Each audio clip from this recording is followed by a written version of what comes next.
Hello and welcome to this Dr. Jekyll and Mr. Hyde webinar for Year 10 and Year 11.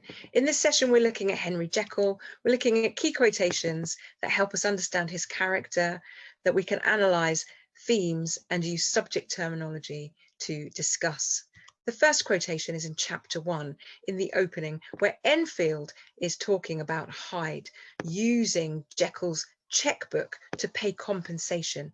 If you remember, he trampled a girl and he uses Jekyll's checkbook, which looks very suspicious. Enfield says this: blackmail, I suppose, an honest man paying through the nose for some of the capers of his youth.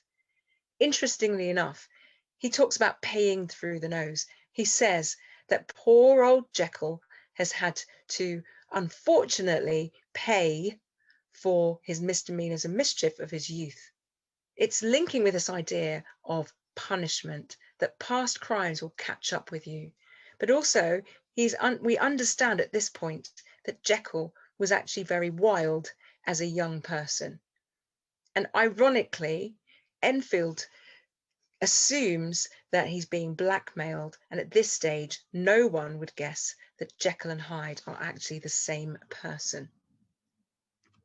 In chapter 2, we meet Lanyon, who describes Jekyll as fanciful, and he says that he began to go wrong in the mind. The repetition here really helps us to understand who this scientist is. He's someone who's using experimental procedures for immoral purposes.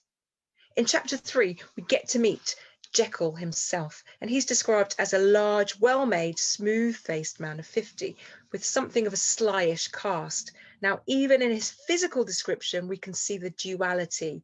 Although he's smooth-faced and elegant, there's a slyish or secretive and deceptive side to him. In chapter 4, Sir Danvers Carew is brutally murdered.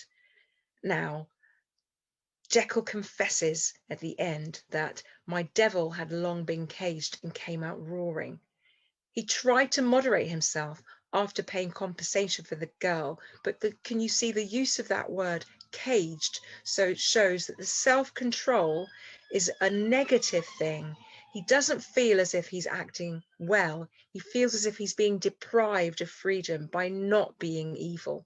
And the devil came out roaring. This diabolical imagery and animalistic language is once again linking his behavior to evil, and also to Darwin's evolution theory about whether or not humans are evil because we've evolved from animals.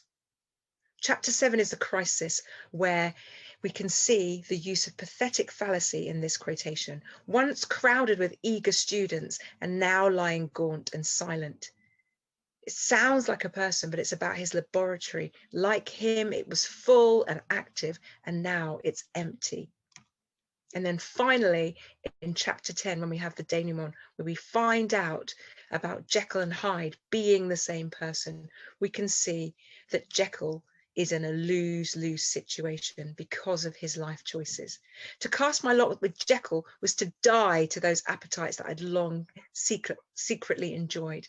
To cast in my lot with Hyde was to die to 1,000 interests and aspirations. He was either going to lose the appetites, and that word, that abstract noun, is really looking at the pleasure that he fed upon, or he was going to lose his aspirations, his reputation, his future. So we can see that this character is secretive, he's torn, and his evil ways catch up with him at the end. Thank you for joining me, and see you next time.